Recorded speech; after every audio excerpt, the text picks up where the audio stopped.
Hi there, welcome back. So how are you today? So in this video, we're going to talk about the body and food. Fun. Okay, there was a lot coming up when I was finishing off the previous video. Our beautiful bodies and food. Now, our thoughts create our reality. This line came up in the previous video and I didn't get to expand on it because it was towards the end. So I thought, oh, I got an itch there. I thought we would cover it in this video here more. Let's expand on it because that's what we're here for, right? To expand. So now our thoughts create our reality. Now, many years ago, or a few years ago, sorry, wasn't many. I'm trying to think how many now. At least 3 or 4 years ago, which makes it a few years ago. We went to visit Fingal Bay. It's one of my favorite beaches here in Australia. And at the time, I had it in my head that I was feeling sluggish and that I was having all these sinus problems, because I was constantly clogged up, in my sinuses. And you can still hear me sniffling occasionally. So I blamed it on my diet, on what I was, eating daily. I could be eating better. We beat ourselves up so much about not eating properly for some of us, not all of us. But I know there are many of us, And I remember, was it the first or the second trip? I'm trying to remember now. One of those trips that we did to Fingal Bay. And we were there for quite a few days. I think it was the time we were there, one of the longest times, about 5 or 6 days. I forget now. But in that time that we were there, I wasn't eating any differently. My diet was exactly the same. But I was at the beach every day. I was walking on the sand 2 to 3 times a day. We were riding our bikes first thing in the morning with my daughter. My routine was completely different and I was relaxed. My breathing was different. I wasn't stressed out that I needed to be here and I needed to be there and I needed to be somewhere else, rushing from place to place to place, like when I was here in Sydney. In that week, my sinuses cleared up and the discomfort that I constantly have in my gallbladder area, although my gallbladder's been taken out, that was I'm trying to think now, 12 years ago, my gallbladder was taken out. I still have discomfort in that area. All of that disappeared in those 5 days. Even though I was still having my coffees in the morning and I was eating a lot of takeaway food throughout that week. But I was relaxed. I was enjoying every day, not having to worry that I've got to go here and I've got to go there and I've got to go to the other place and I've got to do this and I've got to do that and I've got to... No, I was just in the moment at the beach every day, in the moment with my daughter, in the moment with my husband. I was breathing deeply. I was so relaxed from the first day because I love being at that beach. There's something about that place.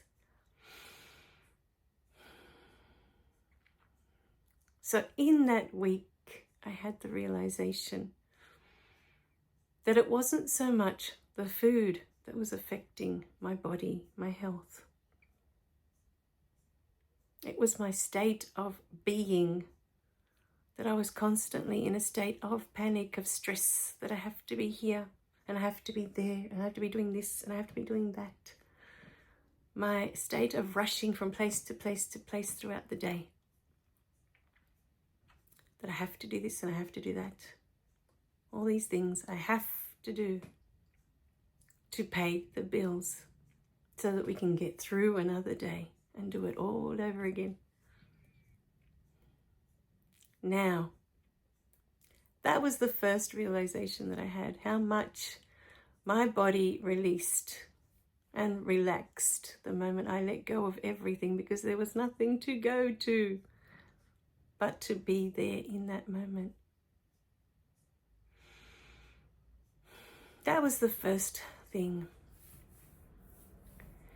in that moment, I realized that our thoughts create our reality. It wasn't in that moment. I've known this for a while. As you study your life, you begin to look at yourself and you look at the thoughts that you've had and you look at what's in your reality in this moment. When you are awake, you will begin to understand that you created all of it with your thoughts, with your energy. It's all tied together. But food and your body. I grew up with body being something that you're ashamed of, not just by my mum. I think more than from my mum, because like I said before, my mum was quite a big person, you know. She was a size 24 when it wasn't that common at the time, and she would have to buy a lot of her clothes in men's stores, and she would be ashamed that in the women's clothing there weren't lines large enough to fit her. Mind you, in those days there weren't shoes big enough for most of us. You know, if your feet were too big, shoes weren't made in the biggest sizes back then either. I'm talking 50 years ago. You know, all of these things came later. The plus sizes. Now I think you can get up to a plus 26 or 28. Or I'm not even sure how big the plus sizes go for women. But back in those days, I think the size 20, 22 might have been the maximum. And after that, she could only find clothes in the men's clothing that were comfortable for her to wear. And she would feel so ashamed. I could see it in her face. She didn't have to say anything. I could see it in her eyes, how she felt about herself. But more than growing up with watching my mum and this pattern of, you know, every time you look at yourself in the mirror, feeling ashamed of how you look, of what you've become, of what you've let yourself become, was going to Catholic Church and how they talk about the body there. That everything is a sin there when it comes to the body. So most of my shame around my body came from church, more than my mum. But I had both growing up. So this was the pattern I took on. And for a long time, no matter how skinny I was, when I looked in the mirror, I was fat. So I understand how people become anorexic, because for a while there, between the ages of 15 and 18, I was going down that path of I didn't want to eat because everything I ate made me fat, and it didn't matter how skinny I got. Every time I looked in the mirror, all I could see was I'm so fat. Our perspective becomes distorted because of the patterns that are passed on from those around us. Mind you, my dad was super fit. He was buff as, because he was a bricklayer. He looked amazing. He was all muscles. But he wasn't home all day. He was always out working. He was never home. He worked 12-hour days building houses. He left at 5 in the morning and didn't come home till like 6 at night. He was never there. We hardly saw him. So I was constantly bombarded by this pattern in my home, by my mum. And I grew up with that. Now, there is our self-image with our body. That's our relationship with our body. Same as we talked about, we have a relationship with money. We have a relationship with our body. Our body is energy too. And everything we think and feel about our body is listening. It's paying attention to all your thoughts about yourself. And because it is energy, because it is spirit, it responds. And if you are thinking, I'm so fat, the body is responding. If you are thinking, I look disgusting, the body is assimilating this information for you. It is giving you more of what you are thinking and feeling, because it doesn't judge that it's good or bad. The same as money. Money doesn't judge. It doesn't come and go because, oh, it's good or it's bad. It is responding to your energy. Everything is responding to your energy. All of it. Money, your body, all of it. So in this one, we're talking about our bodies and our relationship with our bodies. So today, perhaps think about the patterns, the habits that you have with your body. When you look at your body, how do you feel? How does it make you feel? What are your thoughts? What do you think? Everything is serving you. Everything is serving your experience. And if it is something that's making you feel bad, it is serving that experience.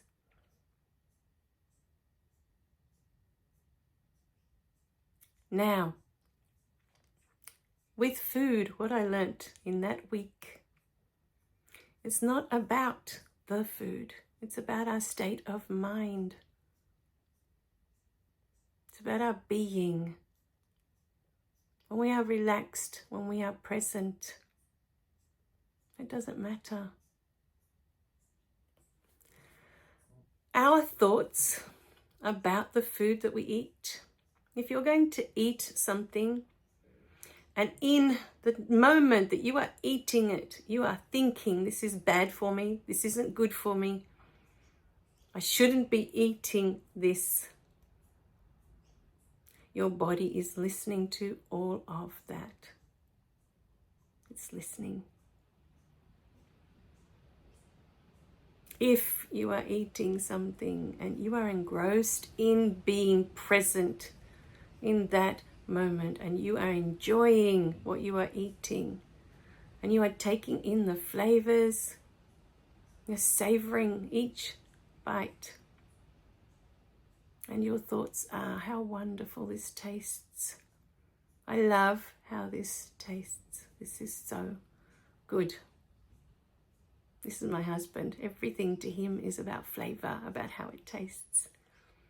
He doesn't care if it's good for him or not good for him. We've laughed so many times with my husband, because with my daughter especially, because he'll say, I don't care if it kills me. I want it to taste good. You know, and it was in that moment, the first time he said that I had this thought in my head. It's our thoughts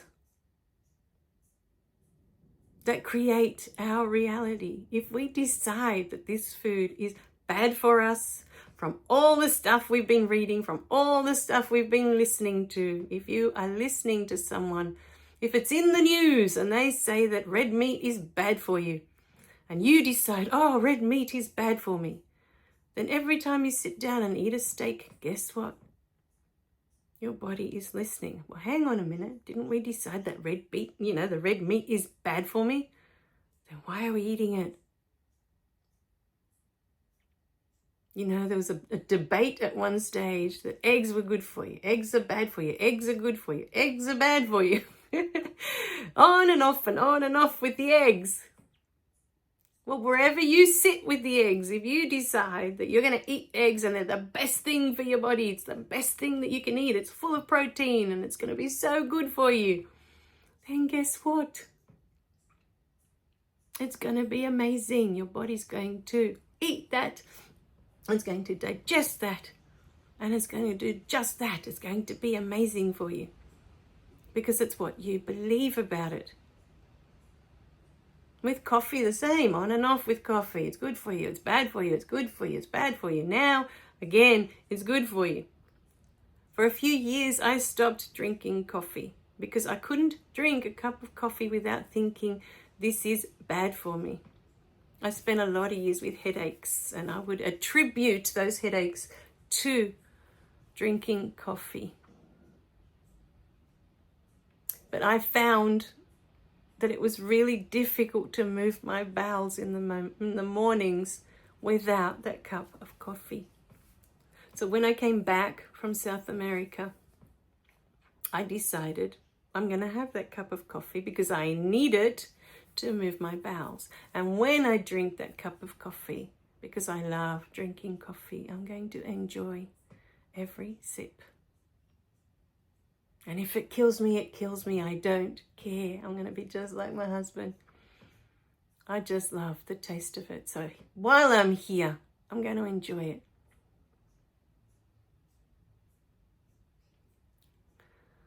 So feel within you today, as you eat the things that you eat throughout the day and drink the things you drink throughout the day. What are your thoughts around these things? And can you feel, hear, as I've started to hear since I came back from the beach, my body is yelling at me that it wants to eat this, it doesn't want to eat that.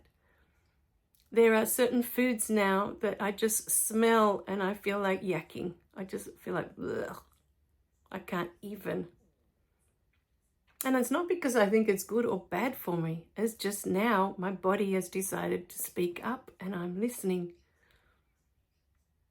And it's like, nope, I don't want that.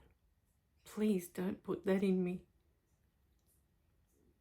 But there's a strong rejection in my stomach at the moment for certain foods. And there's a strong pull towards, this is what I need right now. Just for once, listen and take care of me.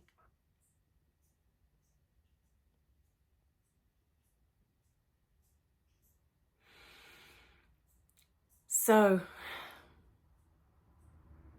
pay attention to your thoughts.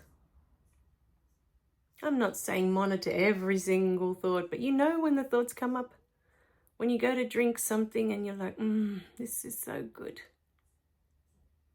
A cup of tea, a glass of water. You know, I didn't know what drinking water was until I was about 35. I used to drink either soft drinks or I'd put cordial in my water because that's how I grew up. In my childhood, I never had a glass of water. I didn't know what that was. My mum used to put cordial in our water all the time. Cordial is like this syrupy, sugary stuff. Pretty much the same as soft drink. It just doesn't have bubbles. It doesn't have gas. And I was 35 and I remember eating a pizza with my husband and drinking Pepsi at the time. And no matter how much I drank, it didn't quench my thirst. I was so thirsty. That pizza must have been so salty and I didn't realize. And in that moment, I thought, what am I doing? Why am I even drinking this? It's not satisfying my thirst. And that is the purpose of my drinking it. And that was the last time I had soft drink or anything in my water. I've been drinking water ever since. It's a choice I make.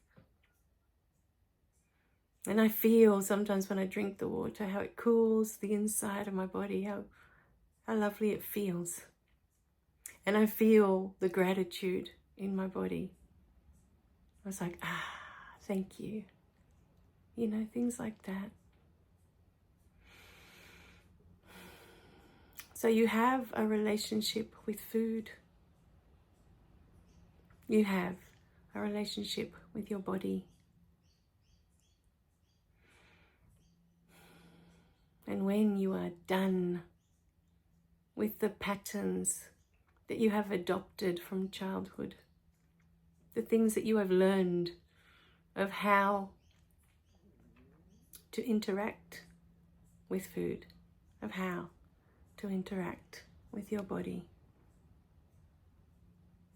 these relationships will change when you are done. Everything changes when you are done with that experience. But know for now that if you're going to eat something, just enjoy it. This is your life. If you want to have that slice of pizza or you want to eat the whole pizza, Enjoy it. Don't stop to think, oh, this is bad for me. It's going to make me feel heavy. That was me towards the end. I can't remember the last time I've had pizza. But when I did, those were the thoughts running through my head. I'm going to feel so heavy going to bed.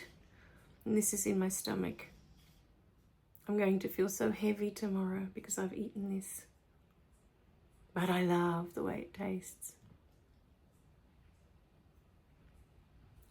So your thoughts create your reality. Of course, the next day I would wake up feeling tired and lethargic, and because I already told my body that this is what pizza does.